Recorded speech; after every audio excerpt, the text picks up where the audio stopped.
Line के साथ आपको मैं बताना चाह रहा हूं, यूं ही नहीं होते जिंदगी में तब्दीलियां, यूं ही नहीं होते जिंदगी में तब्दीलियां।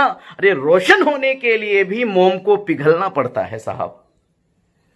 दोस्तों मैं आपको इस लाइन से समझाना जो चाह रहा हूं, एक राजा साहब थे, उनके एज बहुत कम बचा हुआ था, उनको एक राजकुमार का, अपने राजा के लिए एक राजा का सिलेक्शन करना था।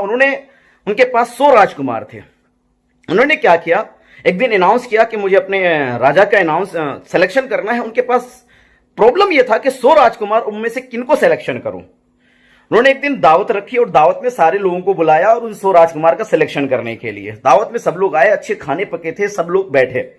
उसी में राजा ने क्या कर दिया, अपने 100 शिकारी कुत्ते को छोड़ दिया और वो सारे कुत्ते उन सारे लोगों के पीछे पड़ गए और सब के सब अपनी जान बचाकर घर भागना लगे और सब लोग चले गए। उनमें से एक, फिर राजा ने जब देखा कि सारा सिचुएशन, सब लोग घर जा चुका है, उनमें से कुछ लोग खाना खा रहे हैं, कुछ लोग गए हुए हैं, तो फिर दूसरे दिन राजा ने अनाउंस किया कि हमने राजा का सिलेक्शन कर लिया है और आप लोग कल आइए और हम कल राजा का अनाउंस करने वाले हैं।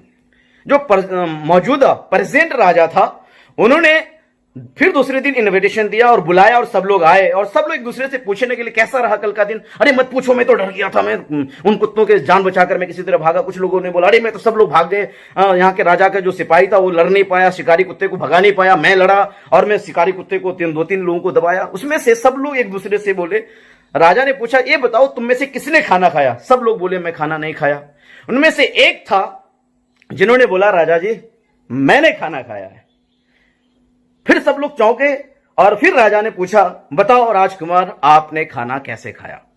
उन्होंने बताया कि जब आपने शिकारी कुत्ते छोड़े तो आपने जो प्लेट लगाए थे उन सारे प्लेट में खाना था और जो ही शिकारी कुत्ते हमारी तरफ हमले कर रहे थे, मैं उन सारे प्लेट के खाने को उन शिकारी कुत्ते की तरफ दे रहा था और शिकारी कुत्ता उस खाने में बिजी हो जा रहे थे, उसको खाने लग रहे थे और उसको खाते खाते उधर बिजी हो गए और हम अपना खाने में बिजी हो गए और मुझे पता नहीं चला और इतना मजा आया खाने में, बहुत जबरदस्त खाना था। दोस्तों इस कहानी से मैं आपको जो सिखाना चाहता हूं वो सिर्फ और सिर्फ ये सिखाना चाहता हूं, अगर आपके पास जिंदगी में ऑप्शन है तो आप सिर्फ कामयाबी के ऑप्शन को सेलेक्ट कीजिए, क्योंकि परेशानी को देखकर आप कभी भी तरक्की नहीं कर सकते। परेशानियां तो लोग ढूंढते हैं, अगर ढूंढ रहे हैं तो कुछ कामयाबी की तलाश कीजिए और कामयाबी कहीं और नहीं आपके आसपास है, आपके आसपास है साहब। आप ढूंढिए, आपके आसपास में आपको कामयाबी मिल रही होगी, बस आपका नजरिया ढूंढने वाला होना चाहिए, प्रॉब्लम में सॉल्यूशन वाला होना चाहिए। आप अगर अपने परेशानी को परेशानी के रूप में नहीं कामयाबी के रूप में देखेंगे, यकीन मानिए वहां भी आपको सफलता मिलेगी।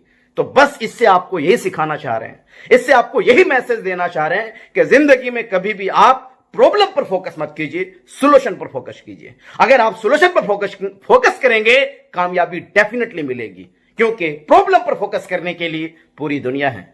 अगर पूरी दुनिया नहीं, अगर उनमें से अनेक बनना चाह रहे हैं, एक बनना चाह रहे हैं, एक कामयाब एग्जाम्पल आप बनना चाह रहे हैं, तो आपको दोस्तों प्रॉब्लम पे नहीं सॉल्यूशन पे फोकस करना पड़ेगा। और अगर आप कुछ ऐसा करेंगे तो दुनिया आपकी तरह प्रॉब्लम पे नहीं कामयाबी पे फोकस करेगा और आपकी कहानियां लोग सुना करेंगे। इसी के साथ साथ आप सभी का बहुत बहुत धन्यवाद। All the best, thank you so much.